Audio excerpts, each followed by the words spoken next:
If you have a newspaper with a picture of our leader, General Kim Jong-il, or his father, the great leader Kim Il-sung, you may not fold the paper across the picture. You may not sit on the paper, and you may not crumple the paper. Also, you may not make any negative comments about either of these leaders, nor joke about them at all at any time. If you do so, it will be very bad for all of us. These were the first words spoken to me upon entering North Korea for a 5-day tour that would often feel surreal. A writer once noted that going to North Korea was like, quote, a visit to another planet, unquote.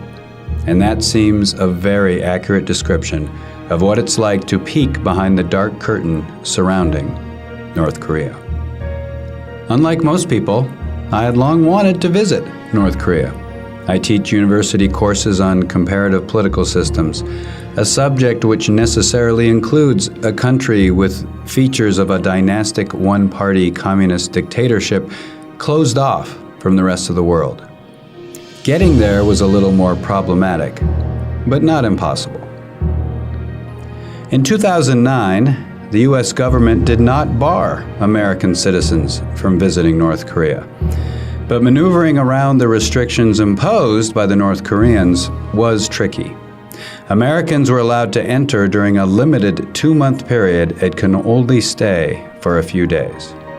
Me and 4 other American tourists arrived in Pyongyang from Beijing on the first and only incoming flight that day. There were a few other Americans and some Europeans on the 1960s-style Russian-made jet we flew on, but the flight was not full. The tourism industry is not exactly booming in North Korea. Upon arrival at the Pyongyang airport, we immediately noticed a giant painting of Kim Il-sung, North Korea's leader from 1948 to his death in 1994. It was on the back of the terminal building. This was a harbinger of things to come. There are over 800 statues, murals, and monuments to Kim Il-sung throughout the country, and we were to see many of them during our 5-day visit.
We were met at the airport by 2 guides who delivered the instructions on how to act while in North Korea.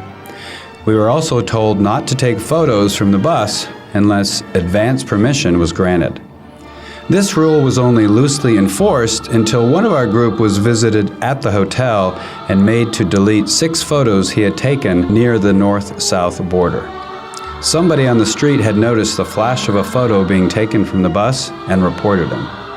From then on, we were sternly admonished to not snap pictures of street scenes.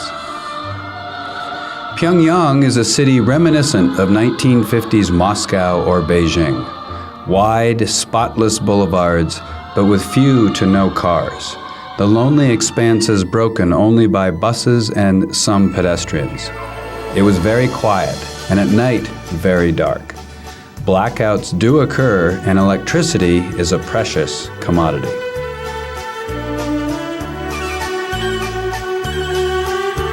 Although there are few in sight, pedestrians assiduously obey the traffic signals at the crosswalks, even when there are no cars in sight. With such little traffic, the traffic lights are turned off. So for traffic control at major intersections, there are young ladies in dazzling uniforms directing the traffic with military-style pirouettes. These traffic mavens seemed to love their job, and many readily smiled back upon receiving waves from the 5 Americans in the tour bus.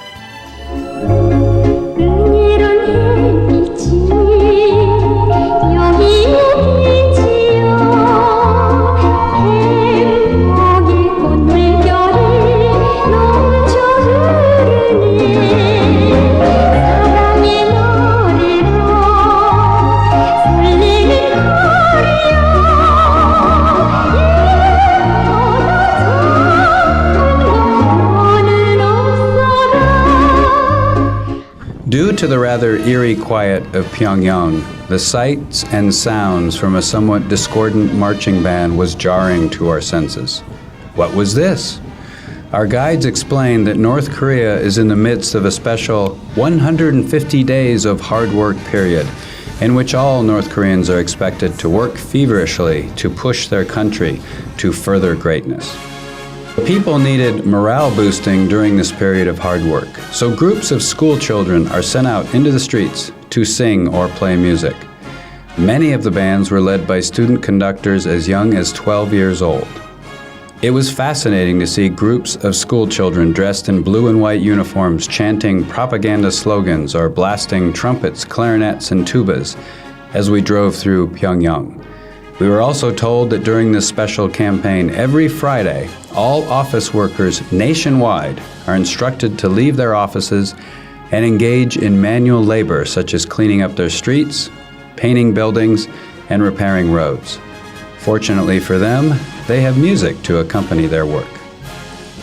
Pyongyang is a city of monuments, billboards, plazas, buildings, murals, and banners, all dedicated to upholding the independence of North Korea and to venerating the leadership and wisdom of Kim Il-sung, Kim Jong-il, and the Korean Workers' Party.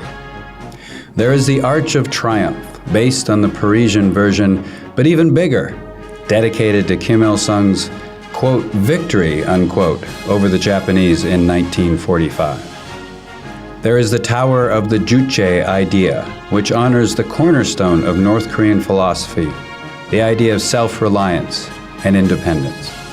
More broadly, Juche is the idea of North Korea maintaining a system, economic, political, and cultural, that is largely at odds with world trends toward market or quasi-market economies and freer information flows, which are transforming countries such as Vietnam and China. Pyongyang also features the statue of all statues, a towering 65-foot bronze depiction of the great leader, Kim Il-sung. When we visited the statue, we were instructed to be serious and to note the groups of North Koreans bowing, laying flowers, and paying tribute. Built in 1982 upon orders of Kim Il-sung himself, it is the largest statue of a modern political leader in the world. Displays of reverence for the great leader are everywhere. Everywhere. At every single site we visited, the guide would tell us breathlessly when the great leader had visited, where he had walked, and what he had said to help the people there become better citizens. Then the guide would show us pictures of the great leader visiting the same site, and the words he had uttered were now inscribed on the wall. North Koreans themselves realistically cannot escape the gaze of Kim Il-sung. Not only does his visage adorn every apartment, but all citizens daily wear a button with his picture on it. Despite the countless public tributes to Kim Il-sung, nothing prepared us for the spectacle of visiting the great leader himself.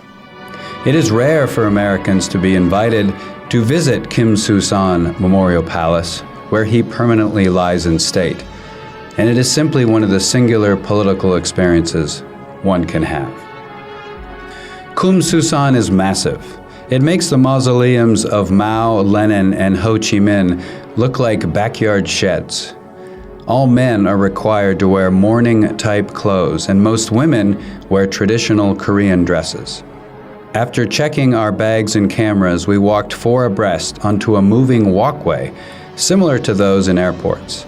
It is the longest continuous moving walkway in the world at over half a mile. We then walked over automatic shoe cleaning machines into a cavernous room housing a 15-foot gold statue of the great leader.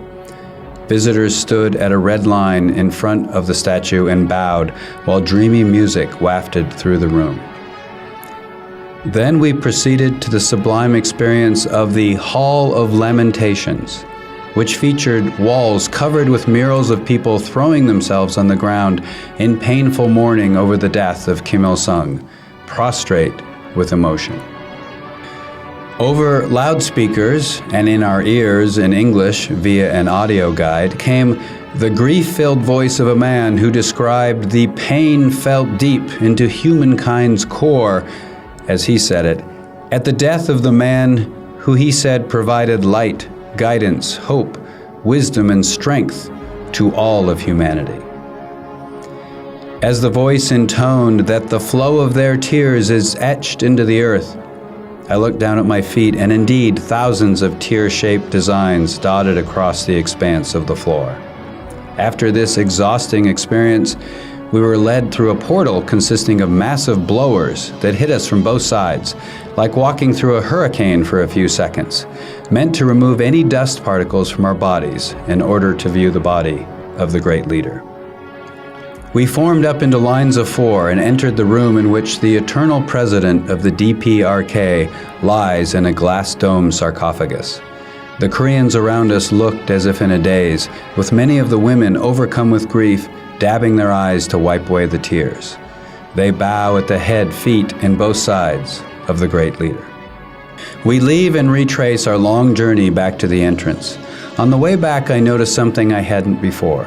On the moving walkways opposite our group, every single North Korean is staring at us, no doubt in shock that Americans are in the hallowed halls of the final resting place of the great leader. With those silent, grim-faced, judgmental faces slowly gliding by, I realized that I had stepped right into a Fellini film. North Koreans' attitude toward the United States is straightforward.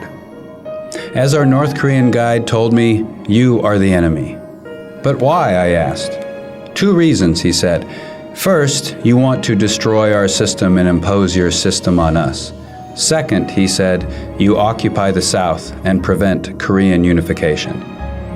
Now, considering President Bush labeled North Korea an axis of evil some years ago and promoted regime change in North Korea, there actually was no arguing with the first point. In terms of the second point, the U.S. indeed is preventing a certain kind of Korean unification, the kind that would occur if the U.S. wasn't in South Korea and the North invaded, like they did in 1950. More than the anti-U.S. attitudes, however, my visit did impress upon me how strongly the idea of juche and belief in their system permeated North Korean society, and the encompassing level of state control over individual lives by the government.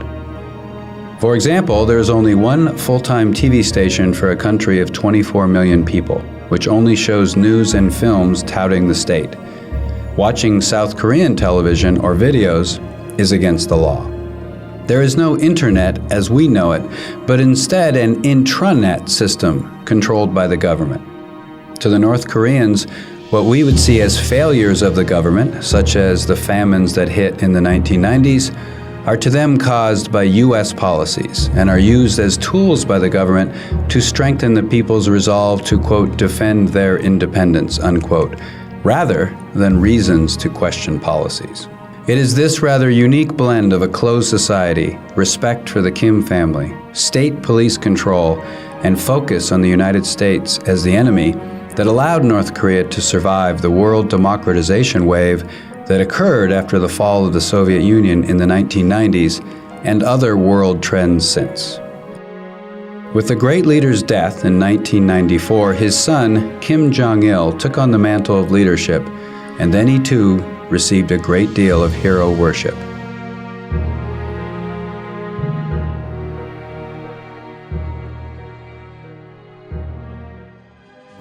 It was obvious from our short trip that Kim Jong-il understood that one key to a smooth-running dynastic dictatorship is hands-on supervision. So, the North Korean newspapers, magazines, and signboards are full of pictures of the general, Kim Jong-il, touring factories.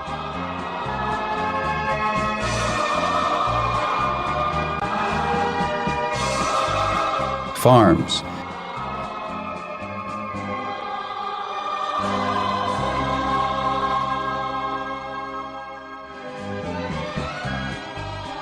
Military facilities.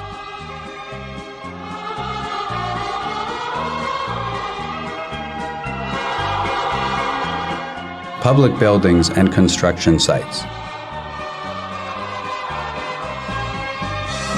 Like his father, when he does so, he offers up what he calls field guidance or on-the-spot consultation, pearls of advice and wisdom that are immediately reported in the news, but eventually make their way under the walls near where he gave the advice.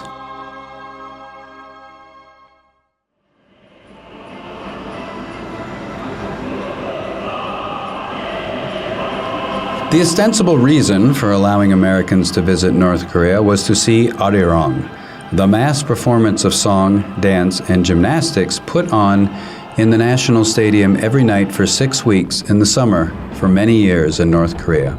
With over 100,000 performers, the closest parallel to the Arirang is the opening ceremonies to the 2008 Beijing Olympics. Arirang, a breathtaking mystery.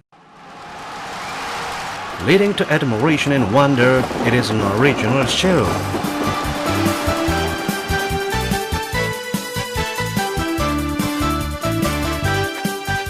The vast space inside a 150,000-seated stadium is its stage. Unprecedented in its size, content and form, the masterpiece extravaganza unfolds the Arirang nation's history of the last century in tears, pleasure and hope for the future.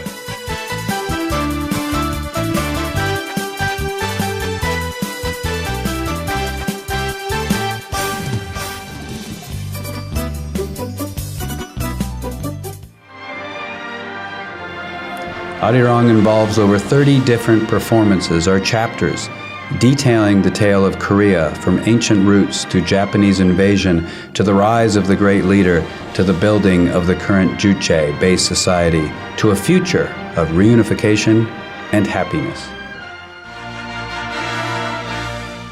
Each chapter involves several thousand dancers and/or rhythmic gymnasts performing highly choreographed routines framed by a backdrop of massive mosaic pictures created by 18,000 very well-trained schoolchildren holding colored cards. The speed at which the children change the cards can be breathtaking. The point of Arirang is really a summation of the point of the whole country. A demonstration that the North Korean people are of one mind, striving together for what they believe to be the strength and happiness of the whole country under their unique system. In a country that is so closed to outsiders, how deep that feeling exists among the population is impossible to know. But if the 100,000 Arirang performers were faking it, then they not only were great dancers, but also great actors. Arirang, a perfect idolater and artistic depiction of the history, spirit and wisdom of the Korean nation.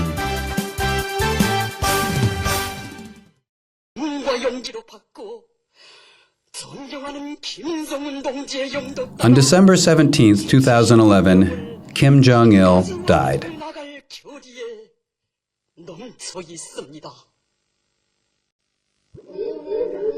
Like his father before him, Kim Jong-il's death and funeral procession were met with scenes of North Koreans wailing and sobbing and throwing themselves on the ground.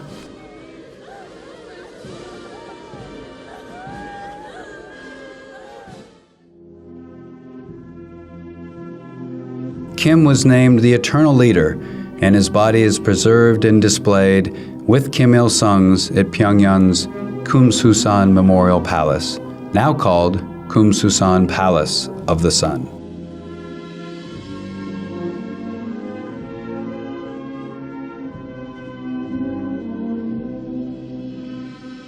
North Korea has installed more statues and portraits of Kim Jong-il and what they call towers to his immortality across the country. At the Grand Monument on Monsu Hill in Pyongyang, a 65-foot statue of Kim was placed alongside his father's. Visitors who take photos of the statues are required to frame both leaders in their entirety in their pictures. His birthday on the 16th of February was declared the greatest auspicious holiday of the nation and was named the Day of the Shining Star. Kim Jong-il was succeeded by his youngest son, Kim Jong-un, who is hailed by the Korean Central News Agency as the, quote, great successor. Kim Jong-un, who bears a striking resemblance to Kim Il-sung, is Kim Jong-il's youngest son and took power at the age of 28. Those who hoped for a change in North Korea were soon disappointed. Kim Jong-un, in the grand tradition of his father and grandfather, continued to rule the country as a dictator and to cultivate juche, and to cultivate the cult of personality and a sense of victimhood and promote an antagonism to all outsiders. Kim Jong-un consolidated his power. Within a few years, he had killed numerous generals that he considered threats, and also had his uncle, Jong Sung-taek, executed. And on February 13, 2017, Kim Jong-nam, the exiled half-brother of Kim Jong-un, was assassinated with the nerve agent VX while walking through Terminal 2 at an airport in Indonesia. Under Kim Jong-un, North Korea has continued to develop nuclear weapons and is working on technology that would allow it to deliver those missiles to Japan and even as far as the United States. Sanctions by the United Nations and the United States against North Korea for its nuclear weapons program are basically as tight as they can be. North Korea played this game under Kim Jong-un's father and grandfather, with nuclear weapons being used as foreign policy bludgeons against the world, to cause crisis and arouse nationalism and support among his people when the world reacts. In short, the North Korea of today is the North Korea of Kim Il-sung and Kim Jong-il, a hermit kingdom existing in its own surreal world. Kim Jong-un has even continued in the tradition of his father in dabbling in a fascination with American basketball, taking it to bizarre levels by his so-called friendship with cross-dressing former NBA star Dennis Rodman. He sang a song representing his reverence for respected Marshal Kim Jong-un, moving the spectators. Happy birthday to you. Happy birthday to you. Happy birthday, dear Marshall. Happy birthday to you.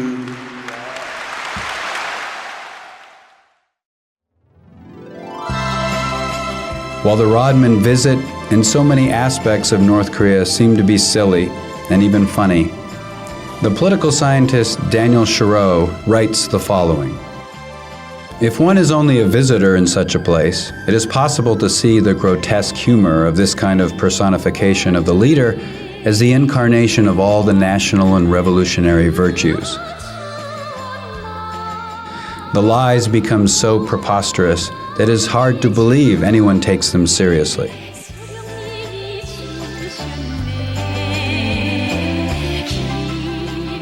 Yet their consequences are anything but funny for the inhabitants of countries ruled by such megalomaniacs.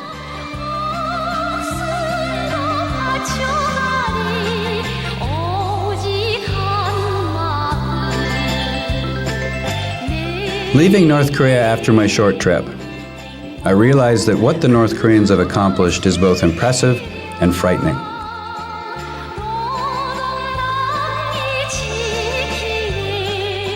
The degree to which they have closed off information from the outside world and forged a society dedicated to a unified national purpose has allowed them to survive the shattering forces of economic and political liberalization that transformed and is still transforming the world. Communist North Korea and the Kim dynasty has withstood war, international sanctions, and famine, and yet survives. The cost, however, has been high. For in the worship of the Kim family and abandonment of the individual right to possess critical thinking skills, the North Koreans have traded away one of the most important qualities of being human.